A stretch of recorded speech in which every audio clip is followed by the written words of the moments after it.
عبداللہ بن حذافہ جہاد کر رہے تھے، روم کے عیسائیوں نے گرفتار کر لیا، 1000 آدمی نے مل کے پکڑا، گرفتار نہیں ہوتے تھے صحابی، 1000 آدمی نے گھیرا ڈالا، گرفتار کر کے لے گئے۔ اور جب بادشاہ کے سامنے گئے تو وزیر کہنے لگا بادشاہ بندہ بڑے کام کا ہے، اگر ہمارے قابو آ گیا تو فائدہ دے گا، صحابی ہیں حضرت عبداللہ بن حذافہ، حضرت فاروق اعظم کا زمانہ ہے، اگر قابو آ گیا تو فائدہ دے گا۔ بادشاہ کہنے لگا کیوں، کیا خوبی ہے؟ کہنے لگے ہم 1000 آدمی تھے، یہ اکیلا قابو نہیں آ رہا تھا، 1000 آدمی تھے، اگر ہماری فوج میں شامل ہو گیا تو بہت بڑا جرنیل ملے گا۔ بادشاہ کہنے لگا کوئی مسئلہ نہیں، 2-3 چیزیں ہوتی ہیں بندے کو خریدنے کے لیے، خرید لیتے ہیں۔ بادشاہ کہنے لگا عبداللہ جتنی دولت تجھے چاہیے میں تجھے دے دیتا ہوں، میرے لشکر میں آ جا، معاذ اللہ اسلام چھوڑ دے۔ حضرت عبداللہ بن حذافہ کیا فرماتے ہیں بڑا تو بیوقوف ہے، میں نے دولت کمانی ہوتی تو مدینے میں بیٹھ کے تجارت کرتا، میں دولت کمانے نہیں نکلا، میں تو رسول اللہ کی رضا کمانے کے لیے نکلا ہوا ہوں۔ دولت کمانے ہوتی تو کسی مارکیٹ میں ہوتا، میدان میں آنا تھا، شہادت ہے مطلوب مقصود مومن، نہ مال غنیمت نہ کشور کشائی، یہ دولت تو لونڈی ہے رسول اللہ کے دروازے کی، یہ تو پیچھے پیچھے پھرتی ہے نبی پاک کے غلاموں، یہ کمانی ہوتی تو میں کسی مارکیٹ میں ہوتا، میدان میں تھوڑا ہوتا۔ عبداللہ بن حذافہ سے دوسری چال چلی، کہنے لگے میاں عہدہ جو تجھے چاہیے، میں بادشاہ ہوں، میرے نیچے جو عہدہ تو کہے گا وہ تجھے مل جائے گا۔ حضرت عبداللہ بن حذافہ کہنے لگے شاید تجھے پتہ نہیں میری تعریف کیا ہے، شاید تو جانتا نہیں میری تعریف کیا ہے۔ کہا صاحب کی کیا تعریف ہے؟ کہنے لگے میں رسول اللہ کا صحابی ہوں اور کائنات میں سب سے بڑا عہدہ مصطفیٰ کے صحابی ہونے کا عہدہ ہے۔ صحابہ وہ صحابہ تھے جن کی ہر صبح عید ہوتی تھی، خدا کا قرب حاصل تھا، نبی کی دید ہوتی تھی۔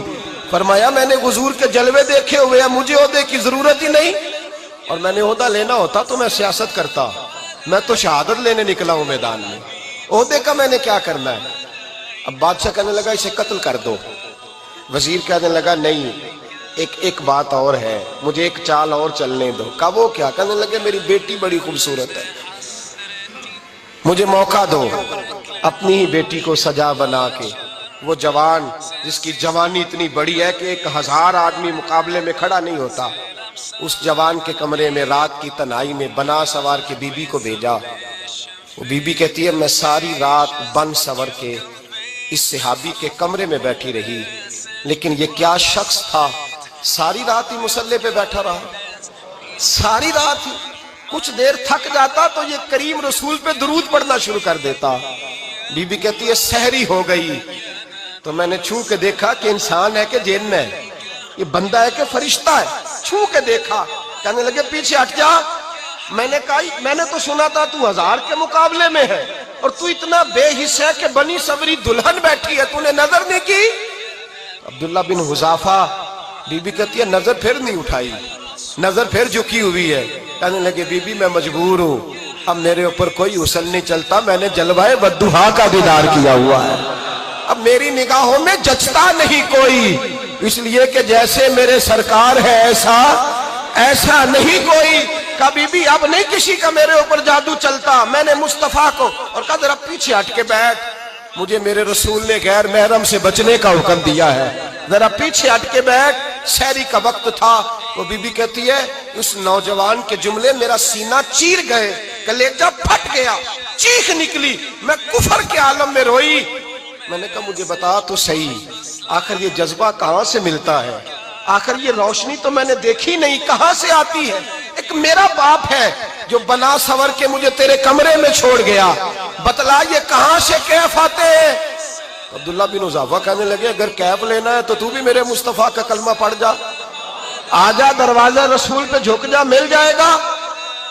سویرے دروازے پہ باپ آیا بیٹی سے رزلٹ لینے، دروازہ کھولا تو بیٹی نقاب پہنے باہر آئی۔ باپ کہنے لگا کیا بنا؟ کہنے لگی پیچھے ہٹ جا، تو غیر محرم ہے، کافر ہے، میں مسلمان ہوں۔ اس نے کہا کیا ہوا؟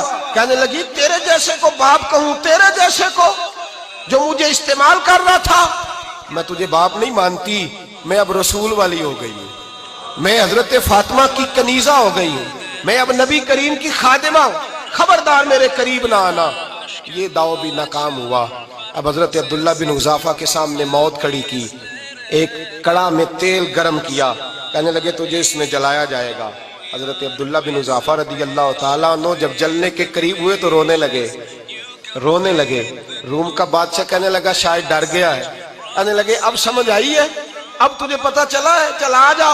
حضرت عبداللہ بن حذافہ کہنے لگے تو کافر ہے، تیری کافروں والی سوچ ہے، اس لیے نہیں رویا کہ موت سے ڈر گیا ہوں، میں تو اس لیے رویا ہوں کہ ایک جان ہے، وہ نبی پاک پہ قربان ہو رہی ہے، کاش رب مجھے 1000 جان دیتا، میں ساری مصطفیٰ پہ قربان کر دیتا۔